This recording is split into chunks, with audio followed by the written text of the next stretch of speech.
I can't believe that a lot of people still walk around today genuinely believing Aretha Franklin had beef with trans women and that she straight up hated them. Like, for real? Okay, guys, I know Miss Franklin had a major reputation for being downright mean for absolutely no reason, from calling Toni Braxton broke unprovoked. I have no money problems, believe me. So I'm thinking, No are you money, broke? yes, no money problems whatsoever. That's Toni Braxton. That's not me. She shaded Patti LaBelle on national television and attacked Beyoncé for calling Tina Turner the Queen. Aretha also reportedly shaded Dionne Warwick before she died. There were also rumors that she hated Whitney Houston because she was Davis's favorite, and allegations that she went as far as sabotaging the careers of her own sisters because she couldn't stand anyone being better than her. Honey, even Miss Wendy Williams knew and said that Aretha was probably not the easiest person to deal with. Aretha Franklin never was the easiest woman to deal with.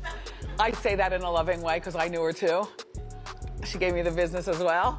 Oh, Miss Franklin. I mean, Wendy gave us decades of coverage on Aretha Franklin's legendary side-eye, the fur coat drops, and all that church girl attitude. And it's true that people have said before that Aretha was extremely nasty and rude to other people for absolutely no reason. So, when allegations started coming up about her hating trans women, let's just say that it wasn't hard for some people to believe the allegations. But did she actually hate the community? Baby, that's exactly what Wendy Williams is allegedly trying to debunk. So, first of all, one of the reasons why some people said they would not be surprised if Aretha hated trans women was because she was old-school church royalty, and people today automatically associate that era with super strict, traditional beliefs, which basically had no regard for the trans community. But then there's also been the issue about her song, A Natural Woman, which allegedly came across as offensive to the community. See, back in the day, calling someone a natural woman sounded like the ultimate compliment, like, girl, you're the real deal. But if you think about it for a second, if one person is the natural version,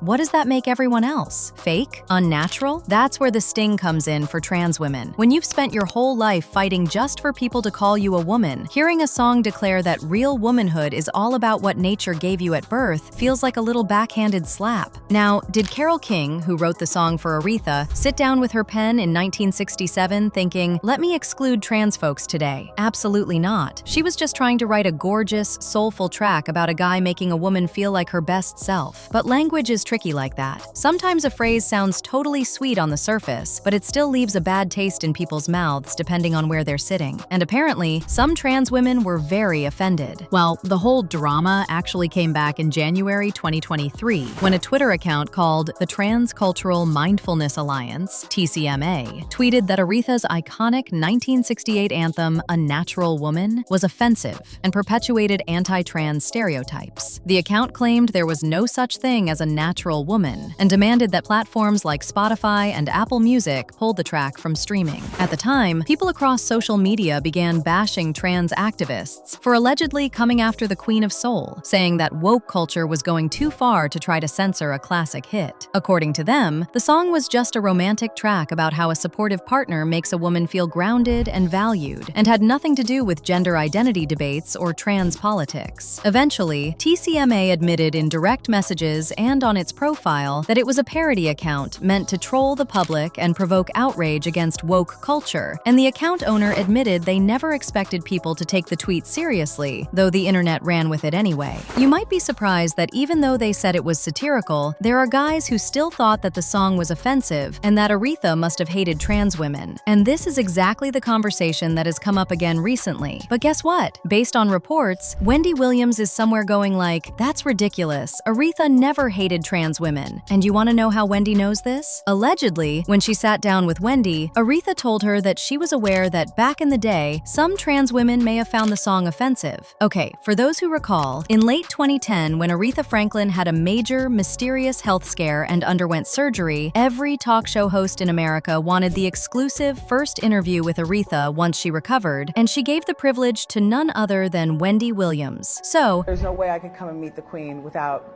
letting you sign Okay.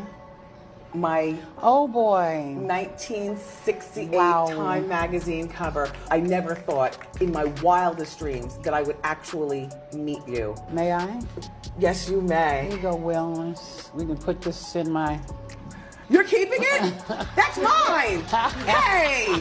Don't make me fight you, Aretha Franklin. You would get knocked out. What? Miss Franklin? Miss Franklin don't play. After Aretha had her sit down with Wendy, they allegedly talked a lot about other things off camera. For instance, at the time, Aretha had just lost a massive amount of weight after her major surgery, and on the air, Wendy was gushing over how skinny Aretha looked. But behind the scenes, Aretha apparently pulled Wendy aside and gave her a stern, motherly warning about the dangers of extreme dieting and how she needed to be careful with her health as a woman in show business. Allegedly, behind the scenes, they also talked about all the trauma Aretha had to endure while she was growing up. See, one of the things that really devastated Aretha growing up was the fact that her parents were having problems in their marriage, mostly because her father, Reverend CL, was a serial cheater. Eventually, her mom, Barbara Siggers, grew tired of the disrespect, ended up becoming pregnant with another man's son, and in 1948, when Aretha was 6, Barbara moved, taking Aretha's half-brother Vaughn with her to New York, but leaving CL and her other kids with him behind. Now, although they were all devastated when their mother left, the move apparently impacted Aretha more than anyone, because she was a severely shy and withdrawn kid who was especially close to her mother. And after her mom left, she cried for days on end. Now, just imagine the devastation when Barbara suddenly died of a heart attack not long after leaving them. Aretha's siblings actually said that Aretha was severely traumatized after that, because it's one thing to have your mama move out of the house for reasons you don't understand, but it's another to have your mama die of a heart attack as a young girl, especially because she was closest to their mom. Well, y'all know that Wendy loved to dig deep, and you can bet that she asked Aretha about all those rumors about her life, including whether she hated trans women, and allegedly, Aretha had told her there was no such thing. So I don't know where the conversation is coming from now, but Wendy is basically saying that the Queen of Soul wasn't spending her time hating on any trans woman because she was far too busy keeping her crown straight and collecting her coin. However, is it fair for people today to talk about how words like natural woman hit differently in 2026? Sure, language changes, and folks have every right to discuss how lyrics make them feel. But confusing an academic debate over a 1967 love song with Aretha's actual character, that's just wrong. Carole King wrote those lyrics about feeling loved, and Aretha sang them with pure soul. Plus, we know that at the end of the day, Aretha wasn't sitting around in Detroit plotting against anybody. She was a woman who lived through the civil rights movement, fought for black liberation, and used her massive voice to fight for various rights. Yes, Aretha was church royalty, a total powerhouse, and yes, maybe a little diva-ish when it came to her private life and her respectability, but can we really call her a trans hater? I really don't think so, considering she spent her entire career standing up for dignity and basic human respect. Regardless, we also can't deny that there are trans women out there today who genuinely feel a type of way when they hear the lyrics to Natural Woman. To them, that word carries real weight, and their feelings about it are also totally valid. But do you think the song is just a harmless 60s classic? Or do you see why those lyrics might rub some people the wrong way today? Drop your thoughts in the comments below.